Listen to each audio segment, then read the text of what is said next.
Absolutely.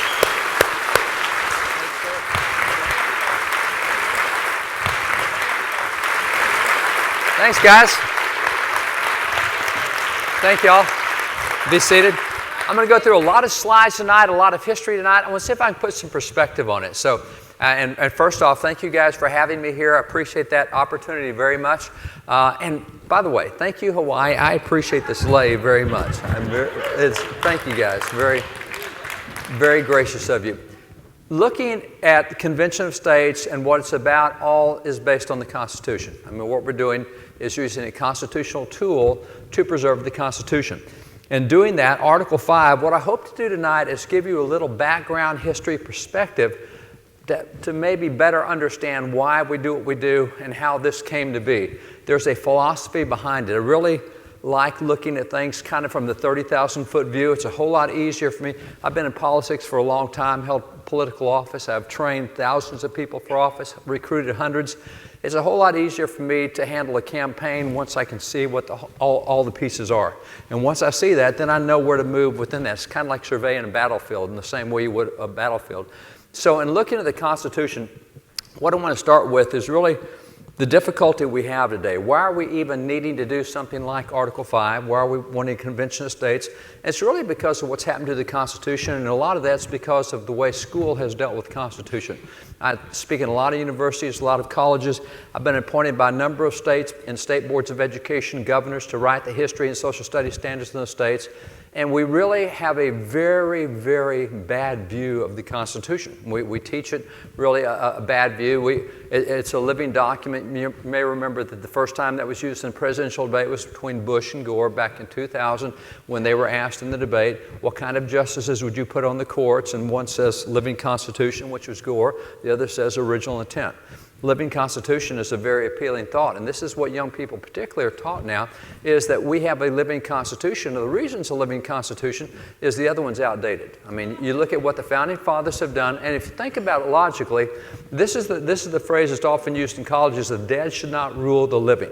Now, that makes a lot of sense. If I'm a young person looking toward the future, I don't want a bunch of old dead guys telling me how to live my life. I want the optimism, I want the brightness, I want the things that come in the future. I want to make a difference, and I don't want a bunch of old dead guys telling me how to live. And so this is a very appealing set of rhetoric, and so they, without even thinking about what the Constitution represents or what it's done, they start dismissing it because they don't want a bunch of old dead guys running their lives. Now, within that framework, what they do is they say, okay, if you'll think about the Founding Fathers, and this is part of the way that young people are taught, you think about the Founding Fathers, these guys lived at a time when horses were transportation. When they wrote with quill and pen and ink. Do you want to do that today? No, you don't. You want all the technology you can have. Look how far we've come in the last 200 years. I mean, just look literally at where we are with communication. Look how far we've evolved with communication. And look how far we've evolved with transportation. Instead of having that horse and buggy and walking everywhere, look how far we've come. Do you really want guys who lived back in that era to tell you today how to live your life? They don't understand our technology. They don't understand what we face. They don't understand the situations, problems we have. Do you really want somebody who grew up with quill and ink and horse to tell you how to live? And so that's the kind of presentation that's given in the Constitution. People just immediately dismiss it because it's outdated. It's just, quite frankly, we don't need it anymore. It's expired. We need something different. And that's the call for a living Constitution. This has taken on a whole judges. This is Judge Posner. He is a Federal Court of Appeals senior judge, I think the 7th Circuit. He is calling on judges across the United States to ignore the Constitution. It's outdated. We need to stop studying it. The Constitution needs to go.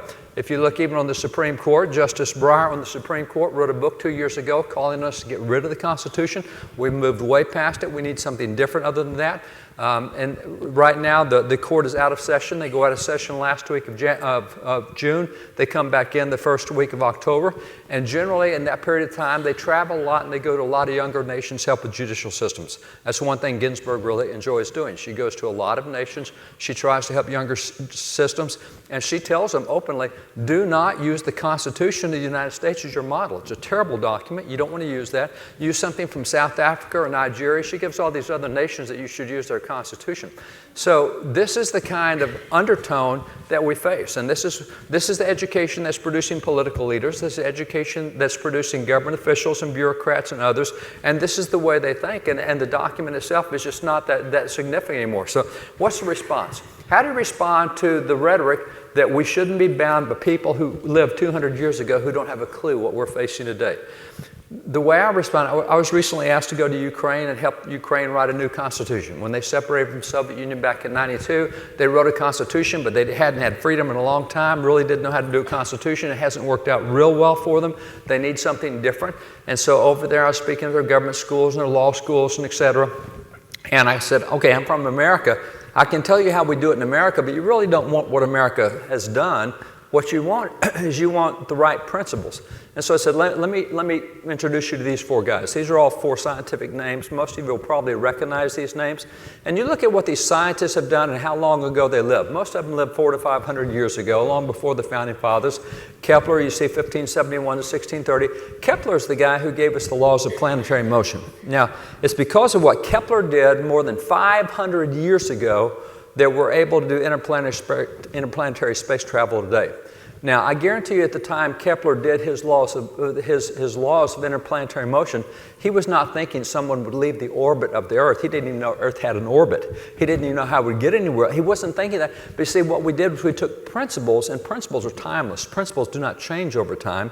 And you can take the principles and add new technology to it, which is why our Constitution is so cool. Our Constitution is not built around technology that gets outdated. We use principles that never change, and those principles that do not change, you add technology to it, and you start having interplanetary space travel. Not only we go to the moon, now we're on our way to Mars. So let's do that.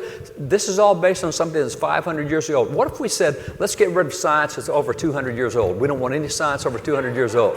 You know, that would be ridiculous. Yeah, that's the point. And see, this is where you can help people understand that these are sound principles we're talking about. In the same way, when you go to Robert Boyle, he's the guy who gave us the Boyles laws of gases. It's because of what he did over 4 centuries ago that I can scuba dive today. I love scuba diving.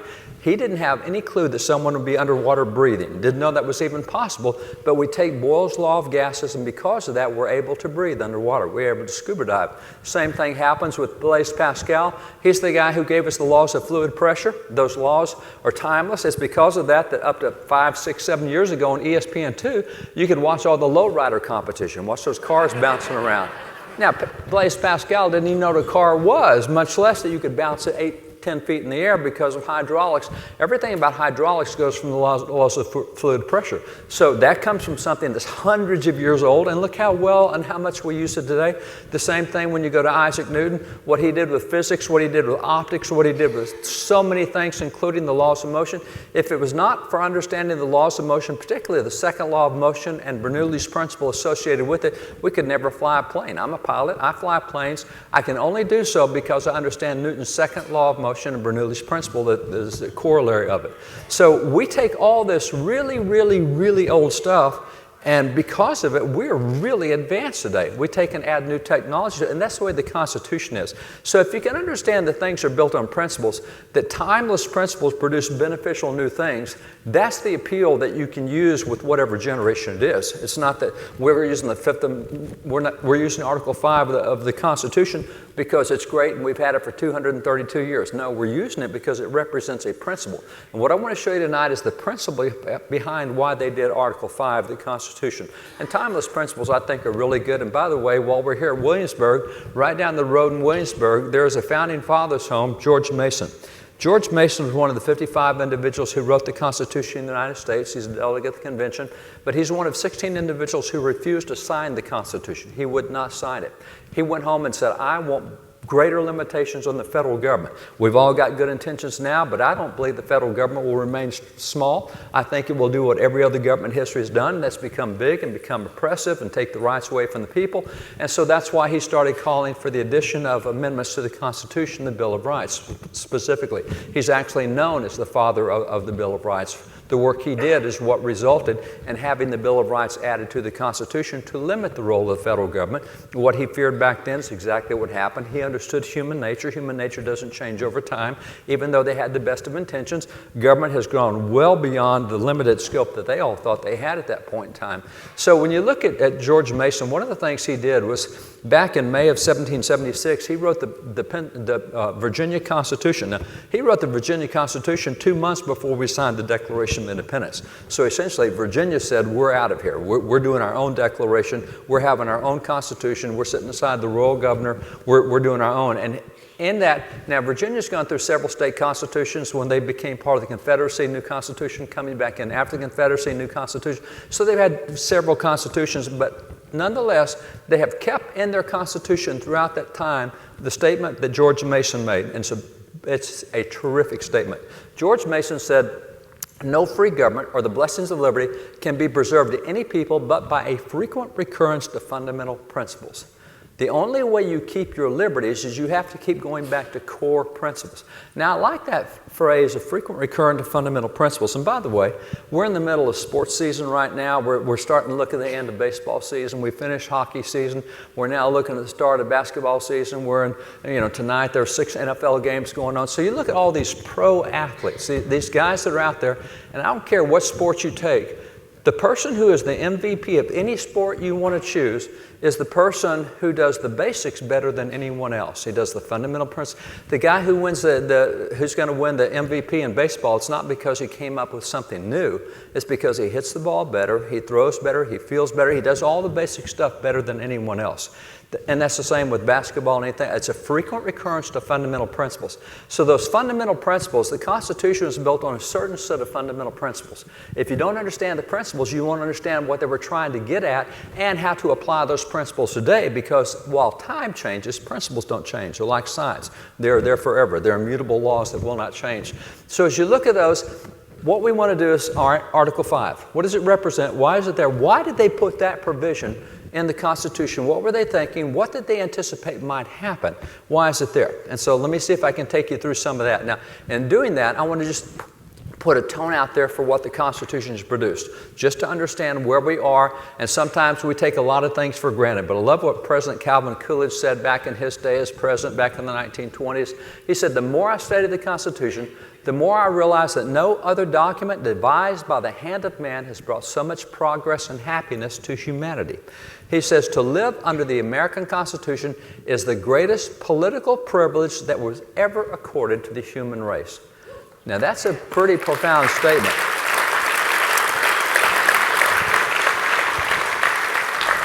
That's great hyperbole about the Constitution, but yeah, can you prove it? I think we can't.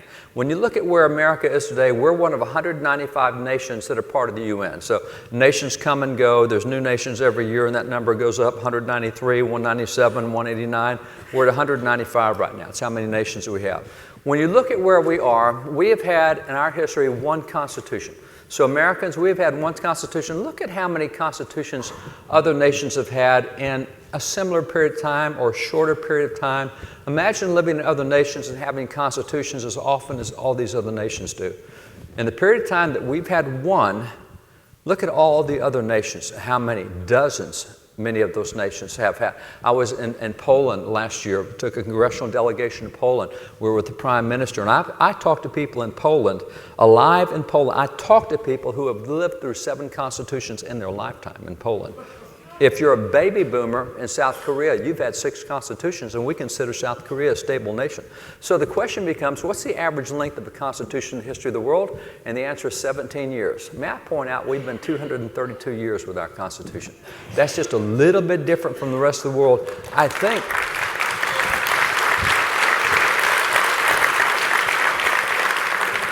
think those principles might work after all.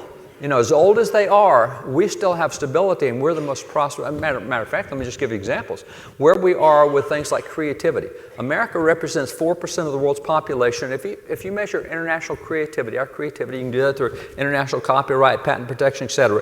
Every single year, America produces more medical discoveries, more cures, more scientific discoveries. We produce more plays, more symphonies, more DVDs, more entertainment, more of everything than the other 96% of the world combined.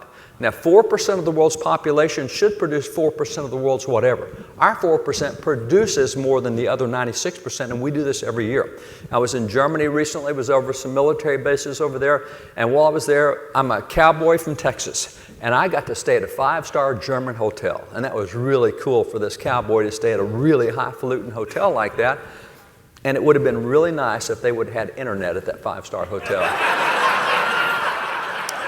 I'll point out, Motel 6 has internet. See, we are so surrounded with stuff that we don't realize how blessed we are. And the same thing even with our prosperity. Our little 4% of the world's population, every year we produce 25% of the world's gross domestic product, and it's not because we have more, because that's not true. So many nations have greater natural resources. For example, being a rancher, that puts me in agriculture. Agriculture is 1% of America's GDP, and yet our 1% every year, we produce enough food to feed the entire world every year, just out of American farmers and ranchers. Now here's the deal. America is only number 66 in the world in percentage of farmable land. There are 65 nations that have a higher percentage of farmable land than we do, and yet we take what we have and make it go further than any other nation in the world. There are so many things that come out of America, and we're so used to this, we just take it for granted. And we can gripe about it and we can complain about it because it's all we've ever known. We're not like people in other nations who have had that instability and that turmoil. And so it's things that we take for granted, and academics can sit there and criticize it all day long. Kids don't know any difference. They know what they've been taught. They know what they're going to be tested on. And so this is the kind of mentality that we're really fighting in America that's behind all this. So this American exceptionalism, what are the principles that produce it? Because principles are everything. Well, the principles that produced American exceptionalism, the Founding Fathers, prolific writers, they wrote everything down. And so when you look at their writings, you find that particularly in the National Birth Certificate, they gave us 6 immutable principles of government that are 161 words. I want to take you through those 6 principles real quick, then you'll see where Article 5 fits in, what their thinking was and how we got there. By the way, I did say Declaration. I thought we were talking about Article 5 of the Constitution, not the Declaration. We are. But you have to understand the Declaration to understand the Constitution. So why do the Declaration? Well, pretty easy. If you look at the 2 documents, it's like we today think the Constitution is the document. That's not what the Founding Fathers thought. That's not how they thought. As a matter of fact, Sam Adams, the father of the American Revolution, he said before the formation of the Constitution, the Declaration was received and ratified by all the states in the Union and has never been disannulled. The Constitution did not replace the Declaration, not at all. We set forth all the principles in the Declaration. That's where all the good stuff is. In the Constitution, we showed you how to apply the principles. The principles are in the Declaration. You have the same thing with John Quincy Adams. John Quincy Adams said the Declaration of Independence was a platform upon which the Constitution of the United States was erected. Are you going to say you want to keep the building but don't want to keep the foundation? How stupid would that be? The building will fall in if you take the foundation out from under it. Declaration is the foundation of the Constitution. He said the principles proclaimed in the Declaration of Independence were embodied in the Constitution of the United States. All the stuff they talked about in the Declaration is what they put in the Constitution. That's why you have to understand the Declaration to know what Article 5 in the Constitution means.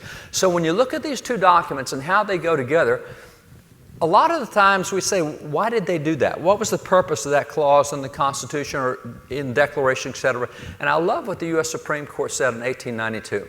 1892, the Supreme Court said, if you want to understand what the intent was, they said, you need to determine the evil which is intended to be remedied. In other words, they passed a bill to stop a particular problem. If you can figure out what that problem was they were trying to fix, then you'll know what the intent of that law was.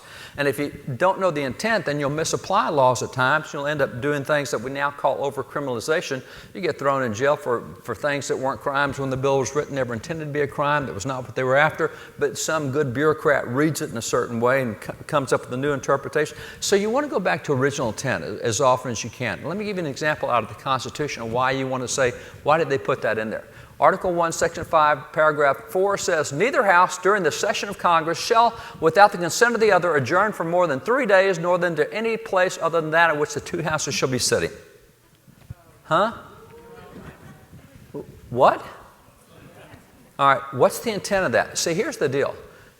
We don't get the intent of that today. We don't understand why they did that, but if you want to understand, what you need to do is you go back and read grievance number 4 in the Declaration.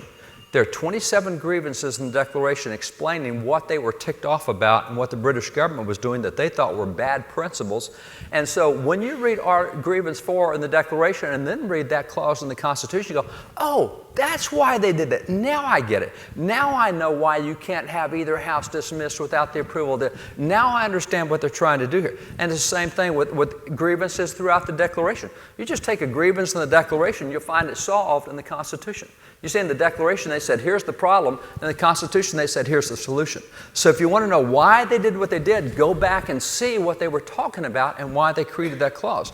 So that's why the Declaration cannot be separated from the Constitution. It's a modern era movement to separate the two. I hear political people say, look, I took an oath to uphold the Constitution. I didn't take an oath to uphold the Declaration. No, yes, you did. You just didn't know it. As a matter of fact, if you look at what happens with the Constitution itself, in Article 7 of the Constitution, it's interesting to see the way the Constitution is dated. In other words, when they wrote the Constitution, they closed it in Article 7 saying, done in convention by the unanimous consent of the states present the 17th year of September in the year of our Lord, 1787, period. Oh, wait, that's not a period, that's a comma. Now, we would have put a period there. We said, we've done this in September the 17th, 1787. This is when we do it, this is when we sign it. That's not what they said. They said, we've done this in September 1787, which is in the 12th year of our independence. So what they did was they dated the Constitution back to the Declaration. That's why from the time of the Constitution, every single federal act signed by every president of the United States, George Washington, first act he signed, he dated that first act back to the Declaration of Independence. They don't date the bills back to 1787. Every federal bill is dated back to 1776. Every single one, because that is the founding document. The Constitution simply shows you how the principles in the Declaration would work. And that's why to this day, every bill that President Trump has signed, he signed it in the year of the sovereignty and independence of the United States, 1776. Everything dates back to that. The Constitution dates back. It was not a replacement document for the Declaration. So understanding that, this is why if you want to become part of the United States, there are certain statehood requirements, call them enabling acts. You have to make a covenant. You have to agree with what you're going to do as a state, a territory if you're coming in. And so if you take the enabling act of something like Utah or Oklahoma or Dakota, any of those territories, any territory that became a state in the United States, 32 territories became states, you had an enabling act. That enabling act says you cannot be part of the United States unless you agree to uphold the principles of the Declaration and the specifics of the Constitution. All the enabling acts said you have to uphold both documents. You can't be part of the United States if you don't uphold both documents. So we've always thought that this was the basis. And see, this is where if you don't understand the Declaration, you don't understand the principles we're contending for with Article 5. You got to know why we're doing what we're doing. U.S. Supreme Court, back in the day, it was really easy for them. They said the Constitution is but the body and letter of which the Declaration is the thought and the spirit. It's always safe to read the letter of the Constitution and the spirit of the Declaration of Independence. So those two things are not to be separated. Now, going back to the Constitution, going back to Article 5, how do we get the basis, the principles there? This is where we want to look at those 161 words, those 6 principles. Let me read those 161 words to you. You'll recognize them. Some of you may know them. It says very simply, when in the course of human events it becomes necessary for one people to dissolve the political bands which have connected them with another and to assume among the powers of the earth a separate and equal station to which the laws of nature and nature's God entitles them, a decent respect to the opinions of mankind requires that they should declare the causes which impel them to the separation. We hold these truths to be self-evident, that all men are created equal, that they're endowed by their Creator with certain unalienable rights, that among these are life, liberty, and the pursuit of happiness, that to secure these rights, governments are instituted among men, deriving their just powers from the consent of the governed, and whenever any form of government becomes destructive of these ends, it is the right of the people to alter or to abolish it and to institute new government, laying its foundation on such principles. Now, those 161 words just gave you 6 tick marks that you can put on your list. 6 things that they said, this is what government's supposed to do.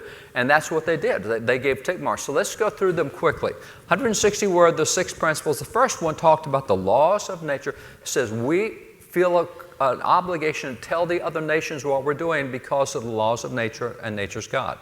Now, that phrase, the laws of nature and nature's God, interestingly enough, that says there's a fixed moral standard. We're judging what we're doing on a moral basis. What we're doing is separated from Great Britain and fighting for our independence. That is on the base. We're not just doing this because we had an urge when we got up this morning at 10 o'clock to do something different. There's a moral basis for why we're doing what we're doing. And that's the first thing they say is, we want you to understand the moral basis, and it's the laws of nature and nature's God. Now, that phrase, the laws of nature and nature, and by the way, this Well, the laws of nature, nature's God, is a direct quote out of the most famous law book of the day. It's Blackstone's Commentaries on the Law. Thomas Jefferson said American attorneys studied Blackstone's like Muslims study the Quran. They knew this. They knew it up and down. They knew those 8 words. Blackstone said there's 2 sets of 4 words, the laws of nature and of nature's God. He went through and explained how those laws work, that they set up standards. This is where we call them the laws of nature, but other terms that are often used include natural law and the laws of the heavens. You can look at lots of other philosophers, legal writers in that day, whether it's Montesquieu, whether it's Grotius, or whether it's Pufendorf, or whether it's John Locke. I mean, they all talk about this. These were known terms for every American in that day. And so they're saying, all right, what we're doing is based on the laws of nature and of nature's God. This is what tells you that there is a moral right and wrong. And it's interesting that they point to nature as the basis for understanding it. Blackstone said, look, God created nature, and he put in nature what's right and wrong, but he also gave us the laws of nature's God, which is scriptures. Blackstone said, what you see in nature and what you see in the scriptures, the laws of nature and the laws of the God who created nature, that's where you get your rights and wrongs. So let's just take the laws of nature for a minute. If you take something like self-defense, it is a law of nature. I don't care what species you are, it's a law of nature that you will defend your life, you'll defend the life of your family, and you will defend the life of your belongings, your possessions, your property, whatever that is.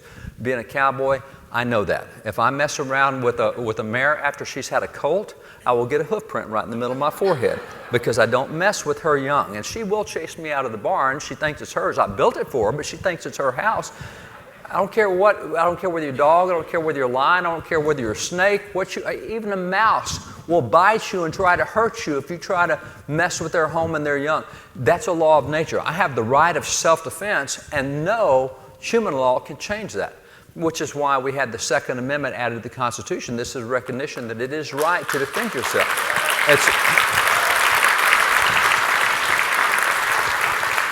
I do not need government's permission to defend myself. That is a law of nature. All throughout all 10 million species in nature, that is a law of nature. The same thing with liberty. There are 10 million known species in nature, and today we're told there's not a single species in nature that enslaves any others.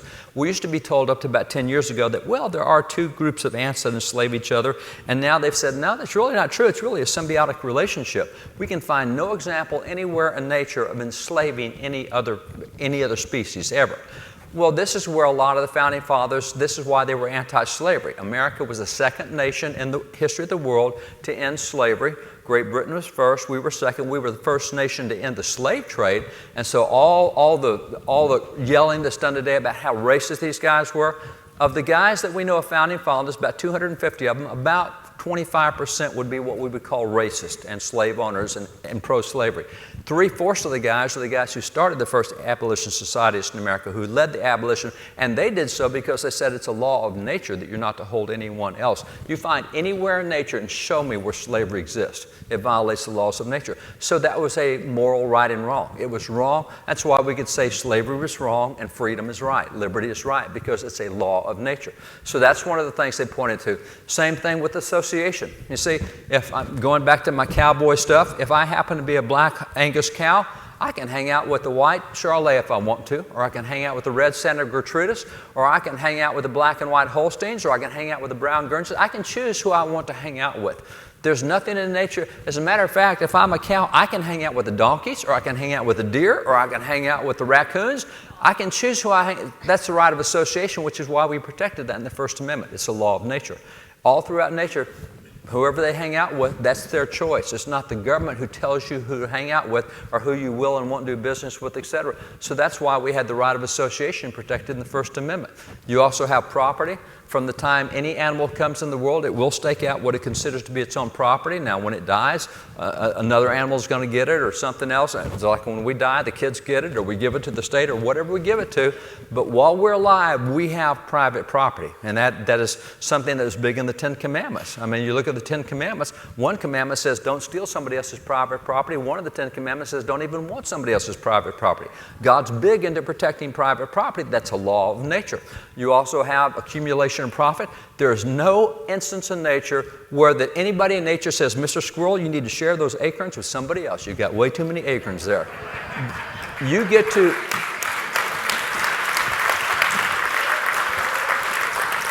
You get to accumulate and keep all you can, which is the free market system, not the socialistic system. See, the Constitution and the laws of nature go to what we call the free market system, the competition, ownership, etc. So all of these were things that we used to say this is what's right and this is what's wrong. These are laws of nature. Anything that says I can't defend myself, that's wrong, because it's a law of nature that I can defend myself. So that's how we knew rights and wrongs. Now, it's interesting. That's the laws of nature, nature's God. That gave us a fixed standard for what's right and wrong. Here's the problem we have today. I do a lot of polling. We're in the middle of a massive national poll right now. We do a lot of polling for a lot of reasons. But what we know right now is in America today, 2 out of 3 Americans say that there is no absolute moral standard for what's right and wrong. Now, do you know how hard it is to govern a nation when you can only get 33% of the nation to agree that something is right or wrong? It's really, really tough to do. And by the way, next generation's even tougher. It's 4 out of 5 among millennials and Gen Zers that say the only moral standard that exists is what I want and what I say, and that's anarchy. When everybody has their own standard, you can't have 330 million standards in America for what's right and wrong. You can't govern a nation that way. Because we are where we are now with a lack of any kind of moral sense of what's right and wrong, any laws of nature or nature. See, we can all have an opinion on how wide this platform is, and you're all welcome to your opinion until I pull out a tape measure and measure it. And when I pull out the tape measure and measure it, now we have an objective measurement. Now we have a standard. Now we know what truth is. The truth is that this is 19 feet 8 inches. You can think it's 14 feet or 23 feet. I put a tape measure. See, once you have a standard, then you have something by which you can guide. And what we have in the culture today is very difficult because we have no moral clarity, no moral consensus. We are a very polarized nation. We are what Lincoln, he talked about a house divided, quoting from Jesus who talked about a house divided. We're a fragmented nation. We've not been this fragmented since 1856. We're polarized like we have not been in 150 years. And it's because we don't have any sense of what's right and wrong, which is where the Declaration starts. So that's why that first one is so important. So the laws of nature, nature's God. Once you understand that there's a right and wrong, then you can establish absolute truth. And that's what the founders said. By the way, now that we have the laws of nature and nature's God, we hold these truths to be self-evident. See, they only got the truth after they established a standard for how to measure truth. And so that's where the Declaration starts, is in that measurement. The second thing that comes up is all men are created equal. They're endowed by their Creator. Now, this is the public acknowledgement of a Creator God, the laws of nature, nature's God, but they're now saying there is a Creator, and this is a significant step in limiting government. The reason this is and I've been involved in 8 cases of the U.S. Supreme Court, and they've all dealt with religious expression. And the court says, you know, we got people among us who don't believe in God, and there's people who do, and America just can't take a position between whether there is or isn't a God. We've got to be neutral on that. That's not what the founders said. They said this is the unanimous declaration of the 13 United States of America. Every political entity that existed back then, as a political entity, said, our political entity, we acknowledge there's a God. Now, why would they do that? Because that is the first step toward limited government. It is the characteristic throughout 5,500 years of recorded history that governments always try to make themselves into God. And when they do, they are the absolute supreme authority over everything that's right and wrong and what you can and can't do. And the founders said, no, we want every government to understand that there's something higher than them. There's a power higher. They are not the king of the hill. They're not the. So this acknowledgement that there is a Creator God was a way to limit government. I love the way George Washington dealt with this. On the day that we finished the Bill of Rights, he called the entire nation to stop and acknowledge God publicly. This is the actual proclamation he had. We own about 100,000 documents from before 1812. This is the one that we own. Washington explained why he did this. He said, it is the duty of all nations, and by the way, notice he said the word duty. The word duty in their dictionary is defined as a legally binding contractual obligation. He said it's a legally binding contractual obligation of all nations, not individuals. Political entities have a legally binding contractual obligation to do 4 things: to acknowledge the providence of Almighty God, to obey His will, to be grateful for His benefits, and humbly to implore His protection and favor. That's the duty of nations. So the idea that we're supposed to be ambivalent and neutral on whether there is or is not a God, not in their viewpoint, because that's the greatest way you have limited government. Every time you get a super secular government, you just look at Italy, you look at Morocco, you look at Spain, you look at Turkey, look at any of them, you'll never have a limited government, ever. You can't point to it. You can't point to France. You can't point to Germany. You can't point to the Scandinavian nations. It never works. And so that's what they understood was 5,500 years of history is, hey, look, we want government to understand it is not the top authority. So that was significant. And by the way, the case was won at the U.S. Supreme Court 7 weeks ago. You may not have heard much about it. It has already changed the cultural landscape. The Supreme Court rolled back 56 years of precedent on religious expression, and the court said, you know, we have held a position for 56 years that if a religious activity occurs in public, it is unconstitutional unless proven otherwise. They said, we now reverse that. If there's a religious activity that occurs in public, we now say that it's constitutional unless you can prove that it isn't. So as a result,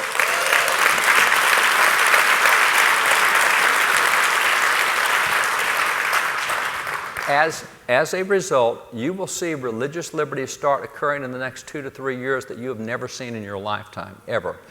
We had not only courts say, hey, keep that War Memorial Veteran Cross up in Bladensburg Cross in Prince George's County, Georgia, Prince George's County, Maryland, but while we're at it, we're not taking down that War Memorial Cross that's in Pensacola. The other courts said had to be taken down. And while we're looking at it, we noticed that in Florida, football games used to open with prayers, and they're not opening with prayers anymore. And while we're talking about it, we just noticed that the Lehigh, Pennsylvania, has a cross in their city seal, and we always used to require all those to be taken out. They don't have to take it out. I mean, the stuff that's already coming through the courts right now, that's a lance shift from the last 56 years. It's going to blow your mind to start seeing what's happening.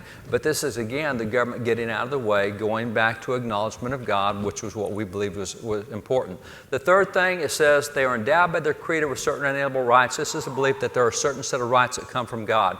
They define unalienable rights as a right which God gave you. It's a right that you get simply because you're born, simply because you're a human. This is a right that God gave to all of His kids, the right to liberty, the right to life, all those things that the Creator gives all of His kids.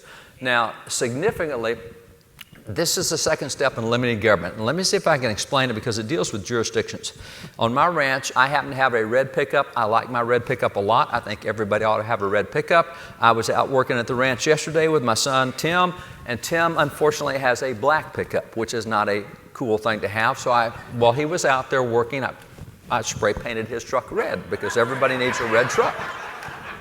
Actually, I didn't. Now, why? As much as I might like a red truck, why did I not spray paint his truck red? Because it does not belong to me. Anything that belongs to me, I can spray paint red. I can spray paint my pastures red. I can spray paint my cows red. I can spray paint my roads red. If it belongs to me, I can spray paint it red. What the founders did here is said, hey, government, there's a certain set of rights you can't spray paint red. You cannot touch them because they don't belong to you, and because they don't belong to you, you cannot regulate them. So those are called inalienable rights, and they were put in the Bill of Rights by George Mason because he said these are the rights that came from our Creator God, and therefore government is not allowed to regulate them, which is why the right to self-defense is one of those in the Second Amendment. So what are inalienable rights? Well, Sam Adams, father of the American Revolution, said, look, we told you in the Declaration. He said, we told you that among other inalienable rights, there was first a right to life, secondly to liberty, thirdly to property. We told you there were 3 of them at least. We said in addition to others. 11 years later, when we added the Bill of Rights, George Mason worked so hard on this. They said, remember we told you 11 years ago, 1776, we told you that there were 3 among others? Well, here's some of the others. You've got the First Amendment right to worship God according to the dictates of conscience. You have the Second Amendment right to defend yourself. You have the Third Amendment right to the sanctity of the home. You have the Fourth Amendment right to justice and courts. Actually, the First Amendment gives 5 rights. The Second Amendment gives 2 rights. There's about 16 inalienable rights listed in the Bill of Rights. The 3 that are in the Declaration, it gives you about 19 inalienable rights. The Founding Fathers said there's actually about 2 dozen they identified. One's called the right of expatriation. We don't talk about that much anymore, but it's a big deal that's happening right now where we have 6 states in the United States trying to limit the trade of 9 other states in the United States. That violates expatriation. So, I mean, the Founders said these are things that governments are not allowed to touch. They can't spray paint these red because they didn't create these. These came from a Creator God. So they're endowed by the Creator certain inalienable rights was the third point. The fourth, the Declaration said that to secure these rights, which rights? Inalienable rights. That to secure inalienable rights is why governments are instituted among men. So we now know the purpose of government is to protect inalienable rights. It's not just to secure the borders. It's not just to make sure we have good income and a good economy. The first and primary purpose of government is to make sure you have the right to enjoy the rights that your Creator gave you. Government's not supposed to stop the exercise of those rights. It's interesting, James Wilson, who's one of only 6 founding fathers, he signed 6 founding fathers signed the Declaration and the Constitution. He's a signer of the Constitution, second most active member of the Constitutional Convention. George Washington put him as an original justice on the Supreme Court. While he was on the Supreme Court, he started the first law school in American history. I actually have the law books that he did that, first law school. And in those law books, he's telling students why we had to have the American Revolution. And he told the students, this is the reason we did what we did. He said the principal object of government was to acquire a new security, the possession of those rights which we were previously entitled by the immediate gift of our all-wise, all-beneficent Creator. You see, God gave us a certain set of rights, and it used to be that as British citizens we had that. We had the Magna Carta, we had the British Bill of Rights, we had all these rights, and then King George III came along and started taking them away from us. He started taking our guns away from us as he did at Williamsburg and as he did at Lexington and Concord, and he started taking our religious liberty away from us. He ordered a bishop to be put over all America. We were all required to be Anglicans. We couldn't choose our own faith. And it went through all these rights that we used to have. God gave them to us. As British citizens, we used to have them, and King George III took them away. So to create a new security for the possession of those rights that we used to have is why we did the American Revolution. We did the American Revolution so we could enjoy God-given rights that were given us that government was keeping us from enjoying. So that was the purpose of the revolution? Yeah, it wasn't about taxation without representation. That was one of 27 reasons, but it wasn't the big reason. They talked about the big reason. You'll also find that Sam Adams said the same thing. He said government was originally designed for the preservation of inalienable rights. You look at the first government ever created, it was the Noahide laws. It was the 7 laws of civil government that Noah used to rule the world back then. Every law was to protect an inalienable right. The reason we had capital punishment was to protect your right to life. If someone takes your right to life away, we take away the person that takes away the right to life. See, everything was about protecting inalienable rights, and that was the purpose of government. So that's the fourth point. The 5th point says, governments are instituted among men, deriving their just powers from the consent of the governed. So the consent of the governed, and this is the one most people know about today, but it's the 5th in the list. The consent of the governed. I love the way George Washington talked about it. George Washington says, the fundamental principle of our Constitution requires that the will of the majority shall prevail. You have Thomas Jefferson, who started the other political party of the day, who said the same thing. He says, the will of the majority, the natural law of every society, is the only sure guardian of the rights of man. Now, this is the fundamental principle of the Constitution, which is why, by the way, they did not allow judges to make national policy, because that was not the consent of the governed. As a matter of fact, today, the judges are very good at turning over the consent of the governed. The laws that people pass, whether it be the 33 states that passed marriage laws, whether it be the states that are passing educational choice laws, whatever it is, the courts are saying, well, we're not elected, but you guys don't know what you really need, so let us tell you what you need. The Founding Fathers were explicit. As a matter of fact, there's the most frequently covered subject in the Constitution of the United States is how to get rid of activist judges. Did you know that? 6 clauses in the Constitution deal with how to get rid of activist judges. That's more than any other subject. That was a big deal to them. They did not want people who were unelected telling the citizens what their policies would be. So the consent of the governed was the will of majority rule, if you will. Now, let me take you through those first 5 principles, because I want you to see something here. Remember, the first one was absolute moral standard, fixed right and wrong that establishes absolute truth. There's a divine creator who gives inalienable rights. Government exists primarily to protect those rights, and the consent of the governed. Consent of the governed, which is the one we talk about today, the will of majority elections, that's number 5 on the list. Why? Well, because the consent of the governed doesn't matter when it comes to inalienable rights. Let's vote on whether there should be slavery. It really doesn't matter what your vote is on slavery. God said liberty is what we get. Let's vote on whether we can defend ourselves. No, vote doesn't matter. It can be 99-1, and I still have the right to defend myself whether people voted down or not. So you don't get to vote on inalienable rights. You also don't get to vote on moral rights and wrongs.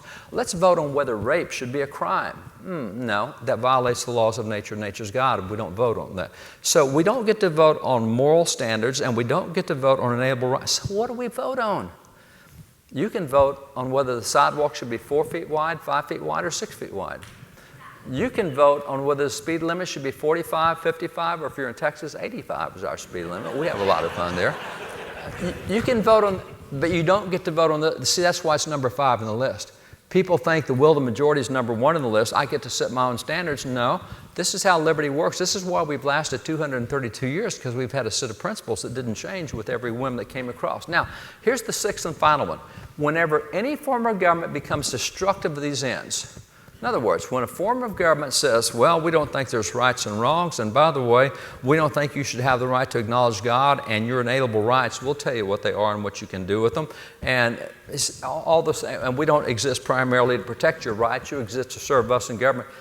Anytime government becomes destructive of these ends, anytime the will of the majority is no longer significant, it says it's the right of the people to alter or to abolish government and to institute new government, laying its foundation on such principles.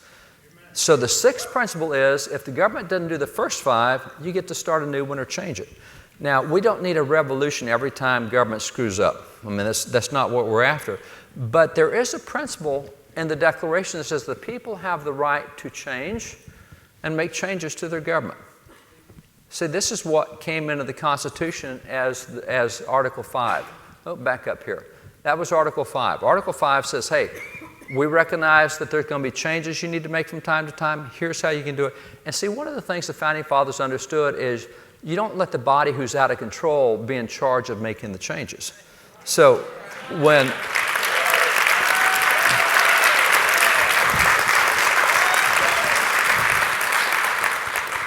the federal government has got itself out of bounds, the federal courts have got themselves out of bounds, although they're doing a great job of turning things around right now. I wish I could tell you all the good things happening in the courts. It's unbelievable. 147 new judges, and probably 90% of them are guys I would have chosen if I had the chance. But this is the deal. They put a pressure relief valve in the Constitution so that we wouldn't have to throw the whole thing out and start again. We're giving you an ability to do something other nations haven't had, and that's the ability to make changes when your government gets out of control. And we're not going to wait on Washington, D.C. to make the changes, because they're most likely the ones that got out of control. And that's why the 9th and the 10th Amendment were added to the Bill of Rights, because, hey, by the way, in case we miss saying something, the people and the states are in charge. And so that's what you have with Article 5 is the people and the states get to make changes. We're not just relying on the federal government to make the changes. We think the people should have. That's part of checks and balances. Checks and balances is an outside entity being able to exert leverage and control and restraint on an out-of-balance entity. And that's why we say the president can exert restraint on Congress or the courts, and the courts can help restrain Congress and the president. Congress can help restrain the courts and the president. We do that so that the other entities have some control. That's what the Article 5 was all about. It gives the people the ability, people and the states, the ability to come in and leverage and say, hey, we need some changes made here because this thing is way out of bounds. It's no longer doing the fundamental principles that it's supposed to be doing. So that's why that's so significant. So in closing this down, the Constitution, I would argue, is a superb document. It doesn't need to be fundamentally changed. We can make changes along the ways we have with 27 amendments. Another way to make changes is through Article 5, letting the states have their voice. We've kind of emasculated the states over the last 20 to 30 years, and they don't even know why they exist anymore. They don't even know why the Senate used to exist, and they're starting to push back. The courts right now will tell you, in addition to what they've done on religious liberty, the courts are very much in the mode of starting to give things back to the states in a way we've never seen before.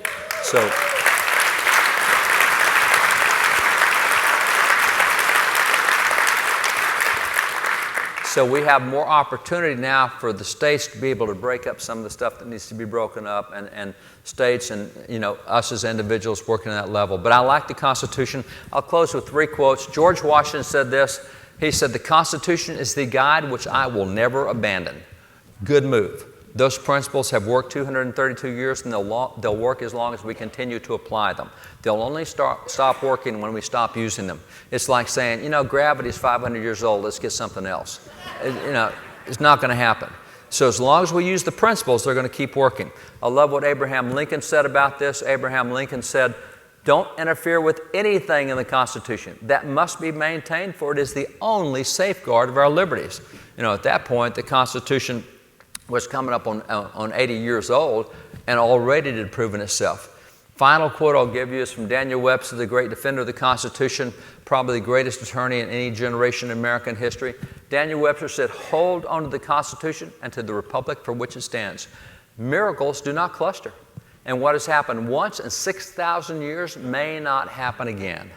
Hold on to the Constitution."